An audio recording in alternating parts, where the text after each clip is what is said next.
All right, welcome back. Let's take a look at game 2 here. All right, so here we are once again playing my Dawn of Warcraft mod, and right now we have myself as the orcs in purple at the 6 o'clock, and my opponent Zach as the humans in the 9 o'clock position. Now, Ready to work.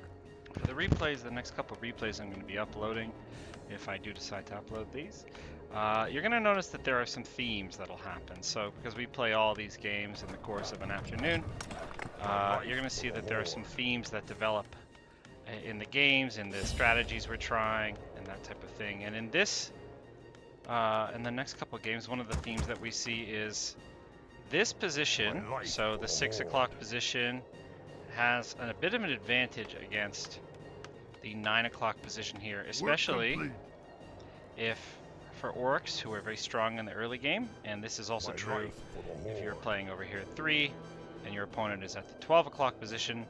3 o'clock position seems to have a bit of a trouble. This is because the player at the either 12 o'clock or 9 o'clock position can put a lot of pressure on this point, and if you are orcs, you have a very strong early game, you can put a lot of pressure, and this guy has to walk all the way over here to get another point. Not great. So, I based this map off of Gold Separates East from West, classic Warcraft 2 map. So we do see that there's some positional imbalances, and this in particular is one that we've noticed. Although it could be a situation where you need to, account for this type of thing in your game plan. In this case, Zach just said, okay, he can have it, and he is going to go take the relic and then probably move over here. Now, I think later on we start going directly for these points because you can get the defensive structures up, which will help you out. The relic does give you money also, but obviously being able to upgrade these essentially doubles their income over just the relic. So it's 6 gold for every 10 seconds, and then if you successfully upgrade it to a camp or whatever else, it'll be 12 for every 10 seconds.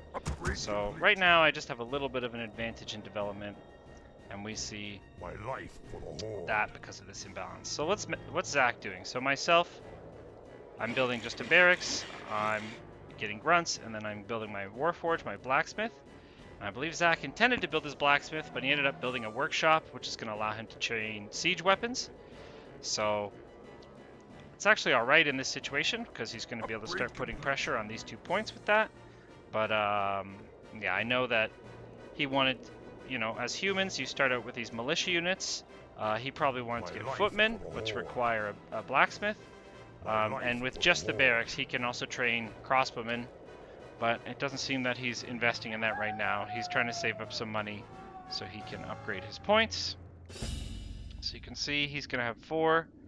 And we're going to meet here, and I might be up some points because I've skipped capping these to put pressure. So again, it's kind of a difficult situation, I think, and we'll see as we go on. We play these sets of positions a few times. Sometimes the guy in the side position here will take this first or put a lot of resources into trying to defend it. And I think as the game goes on, it becomes easier and easier for this person to kind of put pressure and take this out.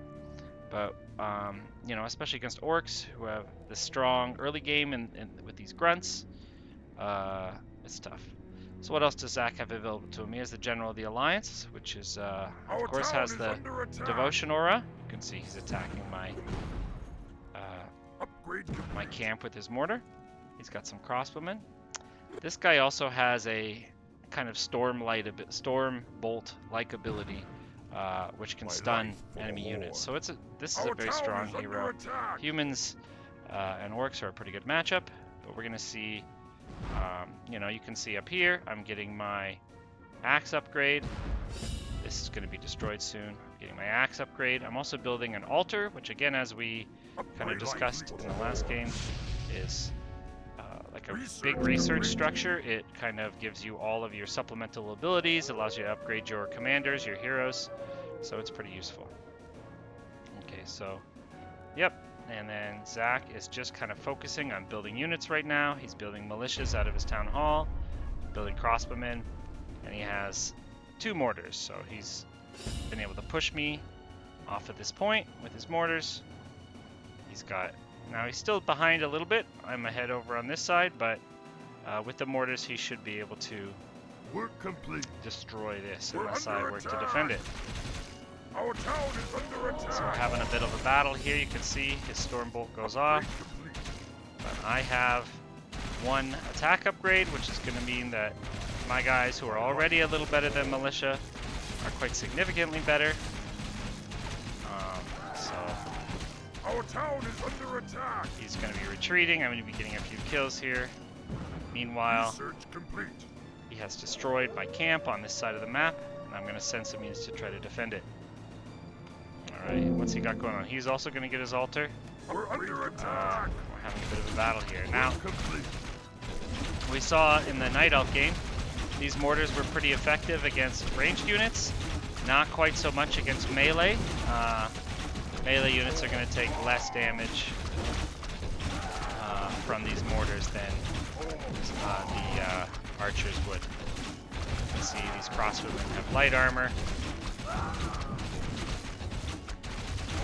So, now I am losing this fight right now. You can see I'm trying to upgrade, and also I have units standing in the point to try to help defend it, to stop it from being recaptured before this upgrade finishes.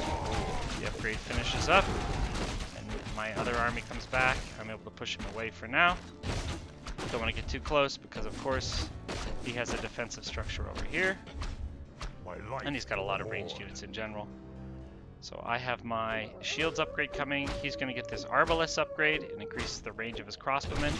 And he's building his blacksmith finally, which I'm sure he intended to a long while ago, but I believe he made a mistake this time. So that's okay though. These mortars are coming in handy.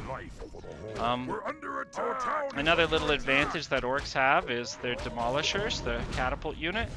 Not only does it not fire in such a big arc, but it's available from the barracks, and you only need to get the Warforge.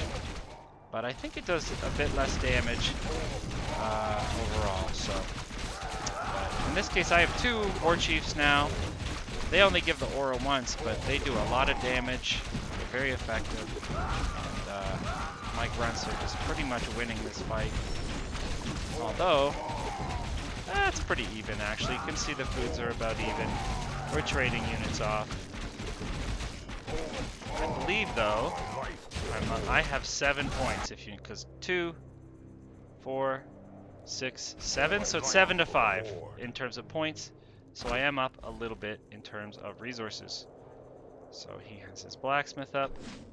Research complete. I come out a little bit ahead in food, but that's not anything too exciting. It's important to note these lumber mills also cost 4 food each. So actually the food difference could be made up almost completely before this last round of training, and the fact that I have an additional lumber mill.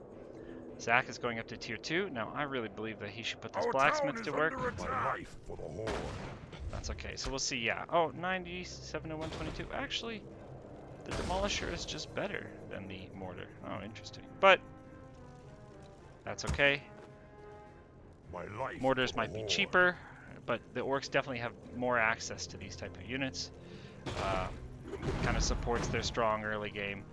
And we can see that the mortars have a bit of trouble because their shots arc so much that it can be difficult in this type of catapult duel. And we can see also, I am going tier 2, but I think I've just started it, and Zach started it a little while ago.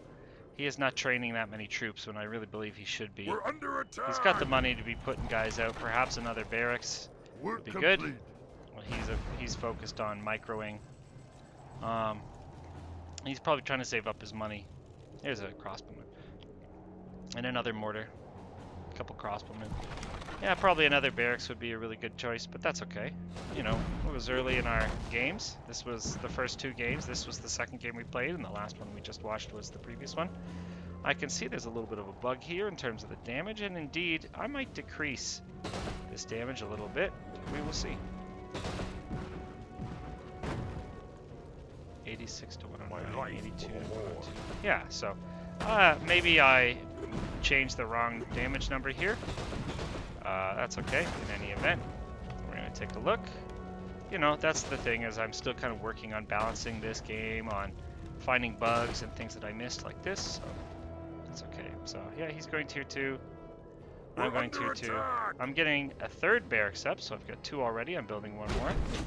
And we're coming in battle here again. Zach is trying to take up my point, which just does some damage to my economy. Makes sense because he's a little behind. He's got footmen coming out, he's got his first shields coming out, but, you know, I have 2 upgrades, and now you can see the little horde icon over my orcs. That means I've upgraded my war chief so that my war cry gives bonus damage now. And I'm just training a lot of grunts. So we can see Zach is, I mean, I know this fight is going on, there's not that much going on, but you can see Zach is starting to upgrade to tier 2 for his control points, which will eventually give him some additional money, but he has lost this fight here. My life for the Horde. And his army is pretty much defeated once more. Again, I think some more production, it's coming up now, but he leaves the game because he's decided, yep, I made some mistakes there, that's okay. Anyway, that's game number 2, and we will be back, I believe, for one more short game before we kind of have a longer one. You know, the fingers are up to speed.